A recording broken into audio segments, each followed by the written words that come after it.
I'm just over here giving a standing ovation for that incredible, that impeccable adaptation that I just saw. If you haven't seen already, the Strange Fate pilot did come out. They actually did a switch up on us. They did the dub first, so it would be the one that premiered at Expo. And surprisingly, because I'm so used to watching the sub, when I heard I had to watch the dub, I was like, oh. But surprisingly, it was so good that even the dub cleared. I'm like, this is crazy. The dub is actually really good so far. And I'm getting this off so early that I'm gonna have to go back and watch the sub later on today. It's still not out yet. So many things to get into, so many things to address. First and foremost, and this is something that I already knew was coming, they did finally announce the fact that there will be a full anime. You know, at first they were flirting with the idea of just doing a pilot. Listen, man, nobody's doing 8 novels, and it's not finished, by the way. We're 8 novels in, a manga and a pilot to not do the actual show. That would be insane.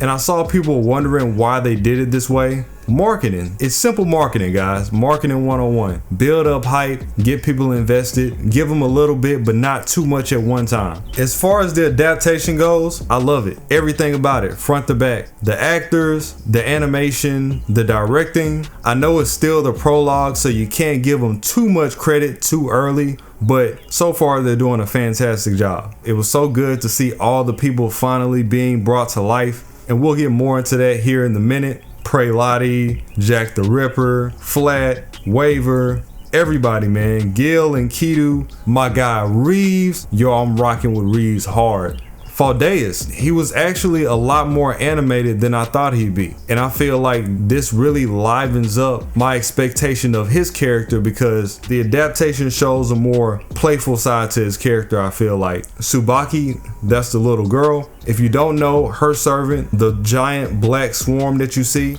that's Pale Rider. He's in the Rider class. Now, I've yet to cover it on the channel, but we will be getting around to that because it does a lot of crazy things in the novel that pertains to everything that's going on. And if you were paying attention, it already started in the prologue, but you would probably have to know to have noticed. This is a spinoff, so it's not written by the original Fate Stay Night creator. He was only the supervisor. It's written by Narita, who is also the author of titles like Bakano and Durarara. So before I get into everything, the first question that everybody keeps asking is whether or not they can watch the show. What do I need to get into it? I've never watched any of the Fates. Do I need to go back and watch the Fates? Look, and like I was saying in the Discord, you can watch it without seeing any other Fates. I feel like it does a real good job at explaining itself without having the need to look at anything prior. But at the same time, you should be aware that it builds upon a lot of things that's happened before. And one of the biggest things about Strange Fate is all the callbacks. As a matter of fact, looking at this one episode, pretty much every scene has a callback to another Fate or another Type Moon work. And I do mean literally every scene. You don't gotta know it, but it really brings out the full potential of the show to know at least some of it, because Fate prides itself a lot on the callbacks and the Easter eggs. They're all over the place. So while we're on that, we'll get into one of the ones that I keep seeing that really surprises me, because I thought that we already been through this, so it really shouldn't be that big of a shocker. But if you haven't seen Heaven's Feel or Prisma, at least you probably wouldn't know. So the guy at the end, I seen people ask who that was. That's Zelretch. Zelretch is one of the people that helped found the clock tower, the place where all the mages go to study, where everybody goes to gain political power and declare dominance in the mage society. He had a founding part in that because he is one of the oldest mages that there is. Mind you that the clock tower was founded around 500 AD. The story takes place in 2009, just to give you an idea of how old this guy actually is. So Zelretch has been around for a long time. He's the original wielder of the Kaleidosticks that you see in Prisma Ilya, the wielder of the gem sword that you see in Fate Stay Night Heaven's Feel. He's a wielder of the second true magic, one of the strongest magics in the verse, and the same person that took on the Crimson Moon in the past. The Crimson Moon being the father of the dead apostles, or in this case, the father of all vampires. empires. So believe it or not, he's a really huge character. You see him discussing whether or not he should get involved, and he really doesn't want to because he knows that putting his hand on the war will change the sequence of the way that things are supposed to be. So this time around, he's just gonna watch how things play out from the dark. And the reason that you see this sort of kaleidoscope and these rainbow colors and mirrors in the background is because that is the basis, or at least one of the bases of his true power. He's the one said to have created all his weapons. And the reason that he's been around for so long, he himself has a form of immortality. And then he's one of the oldest mages that there is. So by extension, he's extremely strong just for those two things combined. You know, this guy has the power to get energy from parallel timelines, hop timelines. That's why he's able to isolate himself from the rest of time the way that you see in the show. He's a time and space connoisseur. And at a certain point, he was an apprentice of Solomon, the king of magecraft. Yes, that Solomon. And if you heard Faldeus talk about the Makiri, the Ainsburns, and the Tosikas, he was one of the people that helped start the Grail ritual. He worked alongside those families, as we saw in Heaven's Field. That's the reason that he's looking over this one now. We even get an ORT drop when he was talking about the spider, and this is long before LB7 was even thought of. And the guy that he was talking to on the phone was a former church member turned dead apostle, Alcatraz. So you see him flipping through the book. My guy didn't even touch the book. I can do it just with my mind. And that just further goes to show how much of a hold that he has on these powers. But he flips through the book and he turns to a page with this girl with blonde hair, and you see her more towards the end. Like I said in the trailer before, this is Ayaka, or at least a reimagining of Ayaka. So Ayaka is the OG protagonist from Fate Prototype. And Fate Prototype is pretty much the basis for Fate Stay Night. It's what Fate Stay Night was supposed to be. There ended up being a prototype fragments that came out around 2014 where she was still the main character, but basically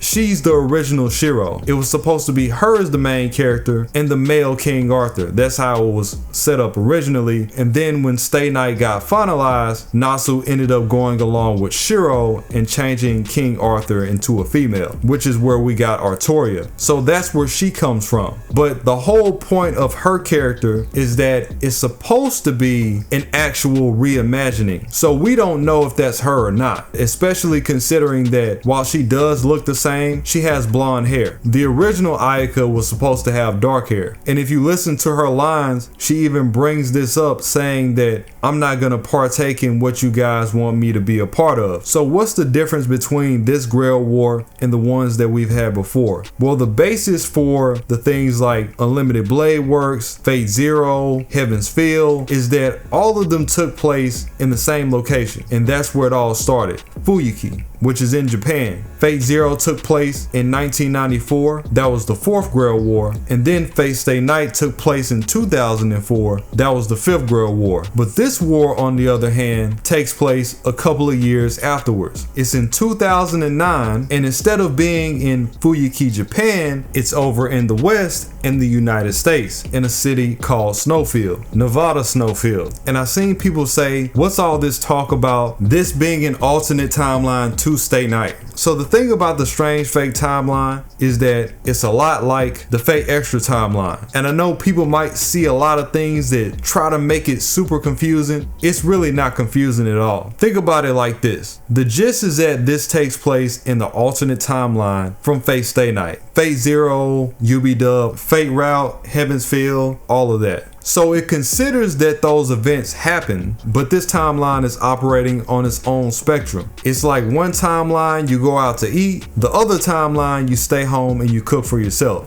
Everything that happened prior to both is still the same, but in the second timeline, you just made a deviation. And so everything that occurred afterwards will be deviated in its own way. That deviation being Strange Fate. Now that Prelati and them has gotten involved, it can't be the same. For example, I'm sure that you've seen a bunch of characters that you're familiar with, and they still exist, but they might be doing something completely different, or they might still fall in line with what's been established in the prior series. Waver, for example, example, if you've seen Fate Zero, and this is what I mean by the callbacks, Waver started off as just a student, and through the nature of him surviving the Grail War, he ended up taking the position of El Malloy, the same position of the person that he took the catalyst from, Kaneth. He ended up taking that position, and we end up finding that out at the end of Unlimited Blade Works. It was an Easter egg when Shiro passed by him in the clock tower, and you see that Waver is grown up, even more intelligent than he was before, more resourced than he was before. I brought up the fact that he's taught his own class, which you'll see later on in the series. It's gonna get so crazy, bro, because you gotta think, if you've seen everything up until this point, you've literally grown with this character. Especially if you've seen these series air on TV, that would mean that you've known about this way back in 2014. But it's just really nice to see that in a society where money is king, where lineage is king, connections are king, you see somebody of normalcy like Waver still able to shimmy his way to the top and do such a good job that even the people that studied under him have been acknowledged to have some of the greatest potential that the clock tower has ever seen. If you notice in the scene, we got a cameo from Gray. Gray is more so like the apprentice of Waver. She plays the lead in the El Malloy Case File series. There's about 10 volumes on that. There's a ton of lore to go around. That's yet another spinoff. Again, you don't gotta know it, but if you do, it's huge. It was really nice to see her, but more specifically, when you talk about potential, people like Vlad Escardos, who Waver is also a teacher of now. He also has his right hand by the name of Sveen. We didn't get to see him here, but they're often shown together, and the dynamic between them is exactly what a lot of people in the audience might feel for his character. Like, I'm seeing a lot of people say that they already don't like Flat. He's too bubbly, he's too friendly in a world where everybody else is so serious. He just seems like that character. Listen, man, I'm gonna let people say what they want to say. You can talk down on Flat all you want to, but just know I'm gonna need you to keep that same energy later on. But beyond that, Flat has shown up before. If you've seen Apocrypha, he did make a cameo there when they were explaining things at the start of that Grail War as well. One thing that I really liked about the scene, and it's so amazing to see, is the callback and the flashback of Waver getting his catalyst to summon Iskander. And I mean, same hallway, same position, everything. Back in Fate Zero, Waver had absolutely no way to get a servant at that point in time. So when he was tasked to deliver the catalyst that his teacher had brought in that would summon Alexander the Great, he stole it and used it for himself. And that's how he ended up in the war and lasted all the way to the end of Fate Zero. But what I really like about it is that he saw himself in Flat, that same kid that just really wanted a chance, but they didn't have anything current to get into the war. And he thought about how he took the catalyst. So instead of just taking what should have been delivered to him and being some sort of gatekeeper, he decided to just let Flat have it. Little did he know, Flat moves fast. That man took that catalyst and made a flight immediately. I'm like, yo. And the crazy thing about it is, it wasn't even supposed to be a catalyst. Flat was hinting at the idea of summoning Napoleon. And yes, we do have Napoleon Bonaparte. If you haven't been keeping up with FGO, he's already a spirit himself. Yet another servant we can add to the should have been summoned list. The whole scene is just wild. The scenes between him and Jack the Ripper, perfect. Absolutely perfect. Going back into Fate Apocrypha. If you've seen Jack the Ripper thus far, what you know of him or her, he was turned into a lowly, still followed the basis of being Jack the Ripper, this amalgam of identities that nobody was really sure of. But in the case of Apocrypha, it was the amalgam of the unborn children that were slain. And then those unborn children would collectively come out to be the lowly Jack the Ripper. In Strange Fate, they do a completely different take, and again, one that I feel is way more accurate, where since we never knew exactly who Jack the Ripper was, and that's something that he mentions in the pilot. He can pretty much turn into not just anybody, but for the most part, anything that he wants. You see him turn into the girl, you see him turn into the police officer, and by the end of the show, you see that he's turned into a watch just for the sake of doing so, just for the sake of showing off his power. And that's just a few things that he's capable of. Really digging his voice acting, especially when he announced himself in the same way. It just felt extremely ominous, and that's kind of how the embodiment of Jack the Ripper should feel. It should feel ominous, it should feel mysterious, and not exactly something that you could weigh out. Now, for most people, those qualities would probably run somebody mad or scare them off, but since Flat is already out of his mind, he just takes it as another day. He's so eccentric that he thinks nothing of this, and he just feels like it's a better opportunity for them both. And then we got Orlando,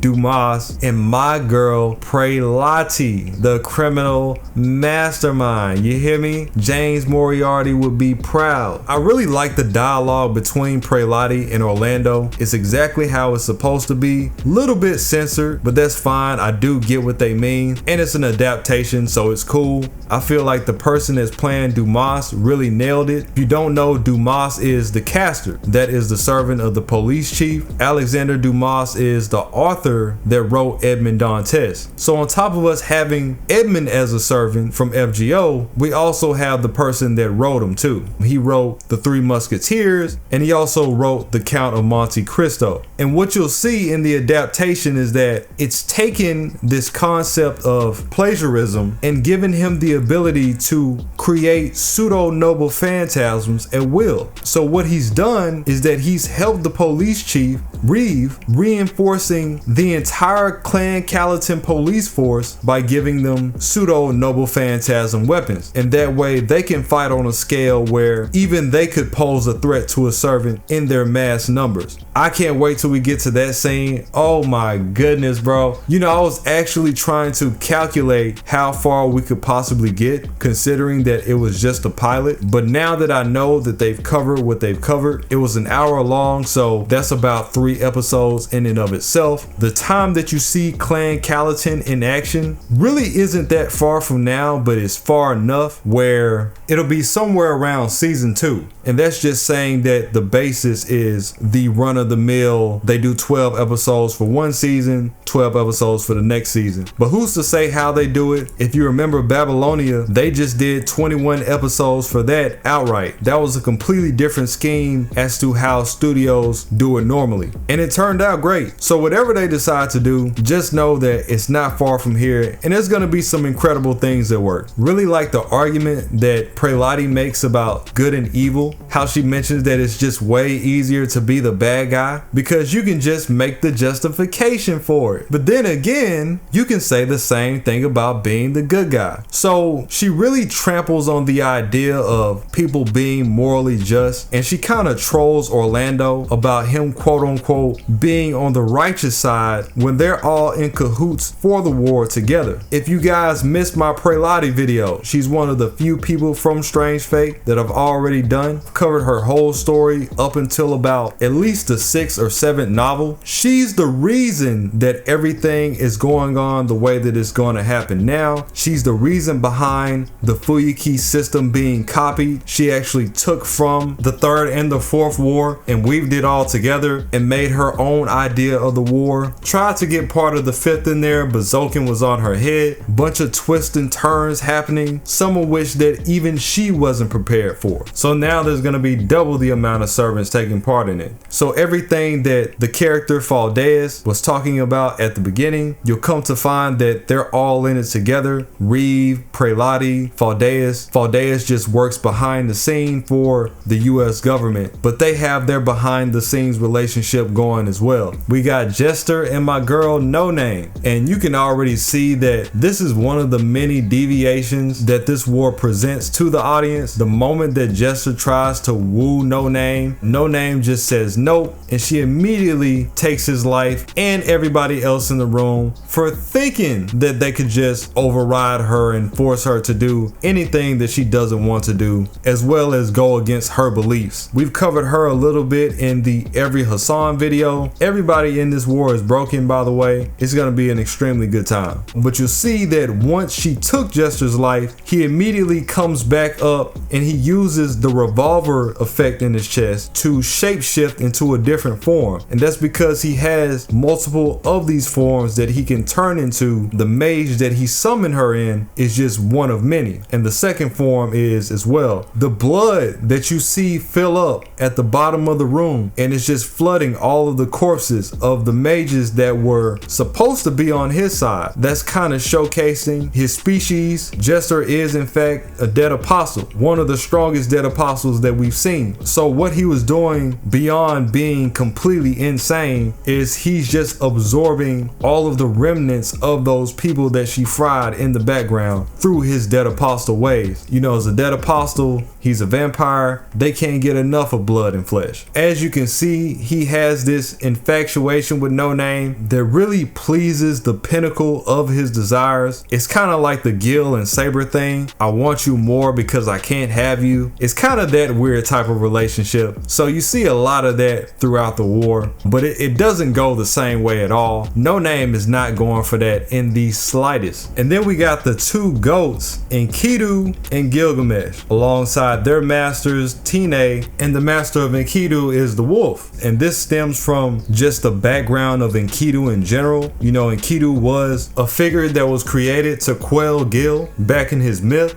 but he was a figure of nature, and that's why it would make the most sense that if the guy was trying to summon an actual deity and try to use a beast of nature as the catalyst, that catalyst would bring forth something like Enkidu. Except in his case, he got really unlucky because he created something so great that the war decided that it was more appropriate for the battle than he was. So he tries to get away, and in common greedy magus fashion, he says, I'm gonna come back and get revenge on them all, and then he turns around and gets his throat slit by Faldeus. I was like, man, this dude just guts everybody. Still got to get into Faldeus and his servant. That's yet to come. But yeah, the key visual is out. They still haven't given us a date yet. We're awaiting that. Again, there's about 7 more servants that still need to be shown. They just dropped a new trailer on the website. That was fire. They got cameos for Sigma. I got a whole video covering him. They got cameos for Cordelion, Ayaka, Hansa. He works for the church.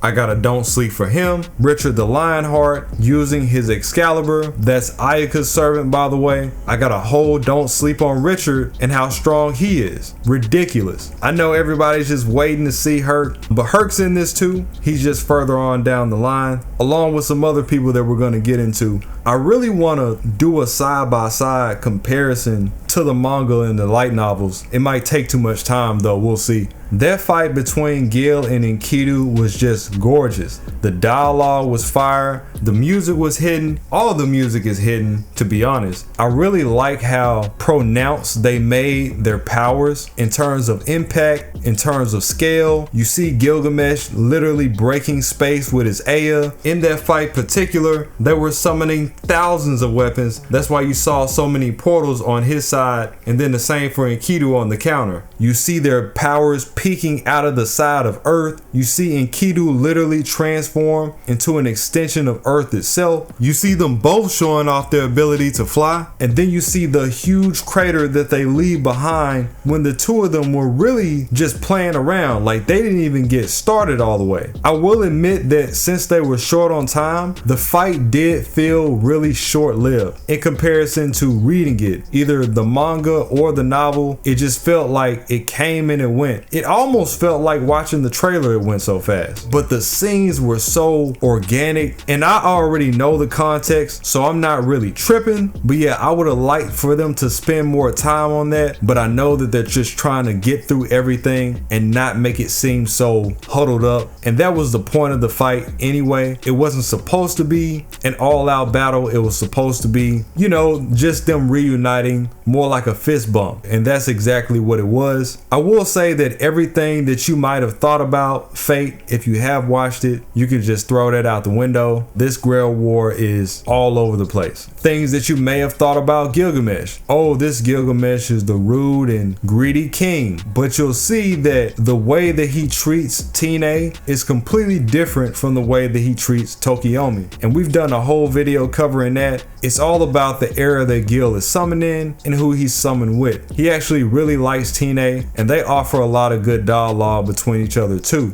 There's so many things to look forward to, I can't even keep count. Just know that for all the seasonal anime watchers, and this is something that I thought was hilarious, that I said to myself while watching this, I was like, man, this almost makes me want to watch anime again. Almost. Just know that whatever season they decide to air this in, this will be the best show of that season. I guarantee you. How much you want to bet? Put your money up. How much you want to bet? This is clearing everything. Type Moon fans eating as always.